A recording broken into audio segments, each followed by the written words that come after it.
Esse é o canal LF Investidor e hoje falando sobre o CPTS11, um fundo Capitânia Securities FI. É um fundo de papel de CRIs e ele é bastante antigo já, desde 2014 na bolsa.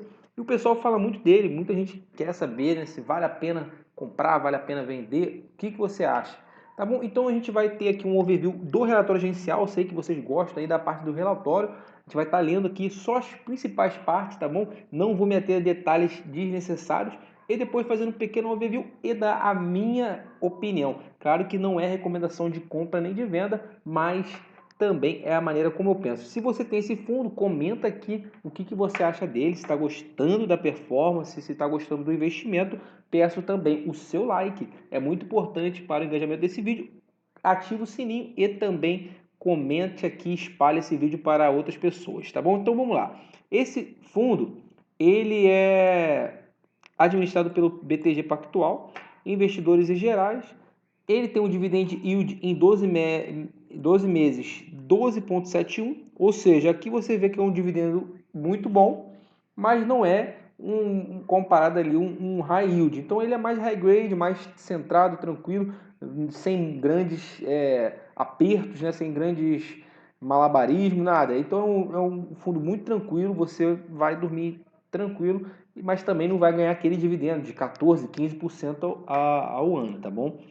Pelo menos não tem sido assim, né? Eu não sei se o gestor vai mudar a sua estratégia. O valor patrimonial dele está bem próximo ao valor de mercado, tem um patrimônio líquido muito grande, já de 2,5 bi, e a quantidade de cotistas enorme também, mais de 100 mil, 130 mil cotistas. Então, ou seja, é um fundo que é expressivo na bolsa. Ele paga, o último rendimento foi R$1, que geralmente é o que ele paga, R$1, por isso, como a base dele é base 100, como ele está um pouquinho abaixo de 100, você dá esse dividend yield médio aí de 12,53 ali, mas em 12 meses até um pouco maior, quase beirando 13%. Tá bom? Os proventos aqui foi esse R$1, o de novembro, que esse relatório é de novembro, ainda não temos o de dezembro, tá bom? Então aqui não vou meter o objetivo, comentário do gestor também não. Ele faz uma comparação aqui com o CDI, descontado mais de 200% do CDI, isso não me chama atenção, porque se eu estou investindo no fundo imobiliário, realmente tem que ser muito mais do que o CDI, senão eu investi em tesouro direto. Então, tem essa média de R$1 aí, praticamente por mês, tá bom? Foram adquiridos 372 milhões em CRIs, taxa média de de IPCA mais 6,7 e vendidos uma taxa média de IPCA mais 6,77. Não entendi essa situação. Adquiriu, eu não acompanho também tanto esse fundo, mas eu não entendi. Ele adquiriu 372 milhões com IPCA mais 7 e vendeu 314 milhões com IPCA mais 7,77. Então, assim, ficou girando à toa, na minha humilde opinião. Se alguém tiver aí mais detalhes sobre isso, poderia falar, mas não entendo. Resultado do fundo, atualização monetária gerencial não distribuída da carteira de CRIs em dezembro está em 1,92 por cota, prejuízo não realizado com cota de FIIs está em R$1 por cota. Então você tem aí quase aí 80 e poucos centavos que poderá ser distribuído aí no próximo mês. Número que está batendo as máximas história de número cotistas e a média diária de 8,6 milhões de volume por dia, tá bom?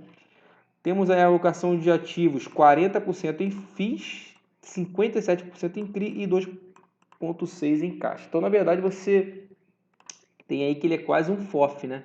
Você tem 40% em FIIs e 57% em CRIs.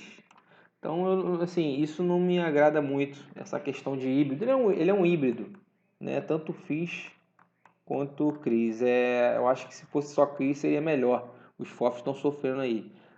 Então, o fundo está com 200, quase 300 milhões em alavancagem, com CDI mais 0,7. É uma alavancagem, tem bastante de alavancado, mas assim, a taxa até que está boa. CDI mais 0,7, apesar de o CDI estar subindo, né? Temos a carteira de crédito em 27 créditos, o resumo aqui. A média de IPCA mais 6,14 e a duration média de 6,7, um duration bom, né? Um duration tranquilo, então isso aí faz com que ele não precise ficar girando, não precise ficar subscrevendo. O spread médio de 1,32 e a taxa nominal de 12,87, em média do que está pagando em dividendo, tá bom? Mas como tem a taxa de administração, pode ser que o dividendo dê uma caída aí, pode acontecer isso, tá? A alocação de FIIs está principalmente em 33% em renda urbana, 26% em logística, 13% laje corporativa.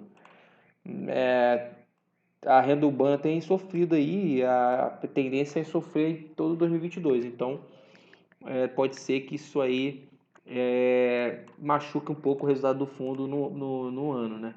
Top 5 FIIs, TRXF11, alavancado, GTLG, GALG11, paga bons dividendos, GBRH11 e o VXXV11, que eu não conheço. A exposição do risco são 42% contratos atípicos e 38% típicos. Também tem o de crédito e incorporação com menor exposição.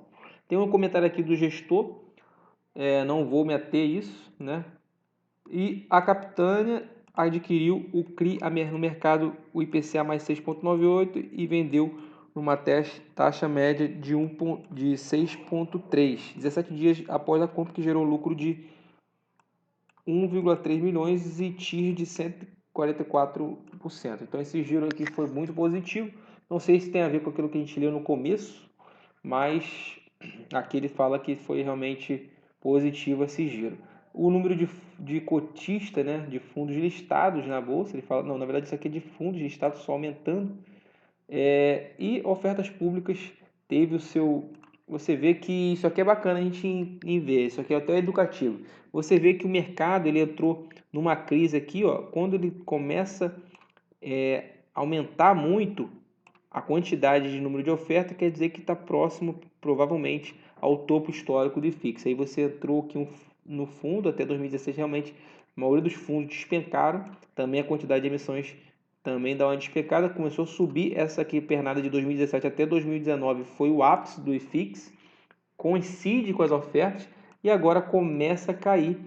Com certeza, o IFIX tende a cair também de novo, assim como teve essa pernada de baixa, ou seja, eu projeto que ainda vai continuar caindo os fundos imobiliários por mais alguns anos, de repente até 2 anos, até realmente, novamente, não vai cair para o patamar de 2014, 2015, porque o mercado está mais amadurecido. Então você pode ter ali em torno de 15, 16 ofertas públicas, 20 ofertas públicas a média. Então ainda tem um pouquinho para cair, na minha humilde opinião. E o valor patrimônio líquido, né, só de valor de mercado aumentando, o número de cotistas aumentando acentuosamente. Nós temos aí ainda abaixo de 1,5 bilhão, né? 1,5 bilhão mais ou menos. O IFIX com relação ao Ibovespa, dando uma lavada no Ibovespa desde 2010, então, ou seja, realmente o IFIX ele também ele é o melhor, ele é melhor, vamos dizer assim, melhor diversificado do que o Ibovespa. O Ibovespa é muito concentrado em commodities e bancos.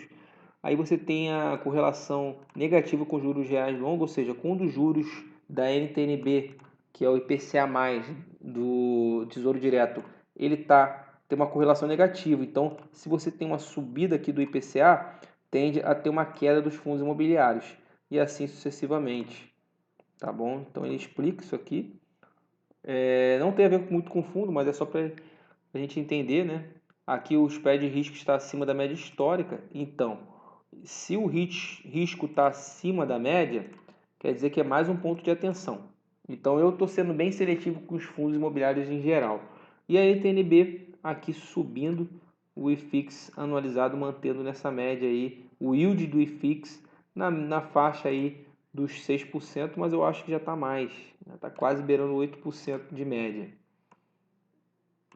A distribuição de dividendos, a gente vê aqui que ele distribui dividendos aí agora, aumentando um pouco em 2020 e 2021 já aumentou bastante, né? Você viu que ele bateu aqui quase próximo, se você for ver, próximo aí, bem próximo a 2015, né? E tem várias emissões aí, ele geralmente emite ele emitiu 3 vezes no ano de 2021 e 3 vezes no ano de 2020. Pode ser que ele emita aí no primeiro semestre do mês do ano de 2022.